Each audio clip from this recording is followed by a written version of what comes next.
Aluminium ഒരു നല്ല conductive മെറ്റീരിയലാണ്. ഇപ്പം നമ്മൾ ഇലക്ട്രിക്കൽ പല കാര്യങ്ങൾക്കും വയേഴ്സിനും ഹൈ ടെൻഷനും ഒക്കെ യൂസ് ചെയ്യുന്ന സാധനമാണ്. But that doesn't mean that it will create more heat inside. നമ്മളത് യൂസ് ചെയ്യുന്നത് പോലെ ഇരിക്കും.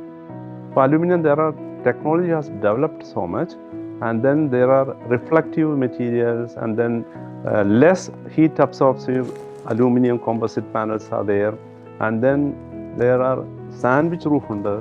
അപ്പോൾ സാൻഡ്വിച്ച് റൂഫ് എന്ന് പറഞ്ഞാൽ മേളിൽ അലുമിനിയം ഉണ്ടാവും, താഴെ അലുമിനിയം ഉണ്ടാവും, ഇൻ ബിറ്റ്വീൻ പോളിയൂറിത്തിൻ ആയിരിക്കും. അപ്പോൾ ആ ടെക്നോളജി ഡെവലപ്പ് ചെയ്ത് അപ്പോൾ ഹീറ്റ് അകത്തേക്ക് വരുന്നത്, ഇൻടേക്ക് വരുന്നത് വെരി മിനിമൽ ആയിരിക്കും. അപ്പം it is A good material for roofing. പണ്ടത്തെ പോലെ നമുക്ക് റിജിഡ് ഫോംസ് മാത്രമല്ല ഇപ്പോൾ അലുമിനിയത്തിനുള്ളത്. വി ക്യാൻ തിങ്ക് ആർക്കിടെക്ചറിന് വേണമെങ്കിൽ നല്ല വിധത്തിൽ ആലോചിച്ച് ഡ്രീം ഷേപ്സ് ഒക്കെ എടുക്കാം. കേർവ്ഡ് പ്രൊഫൈൽസ് ഉണ്ട്, സ്ലോപ്ഡ് പ്രൊഫൈൽസ് മാത്രമല്ല, ട്രാപ്പോർഡ് ഡിഫറെൻറ്റ് പ്രൊഫൈൽസ് ഉണ്ട്. ഞങ്ങളൊരു ബിൽഡിങ് ആക്ച്വലി ഫുൾ അലുമിനിയം കൊണ്ട് ചെയ്തിട്ടുണ്ട്.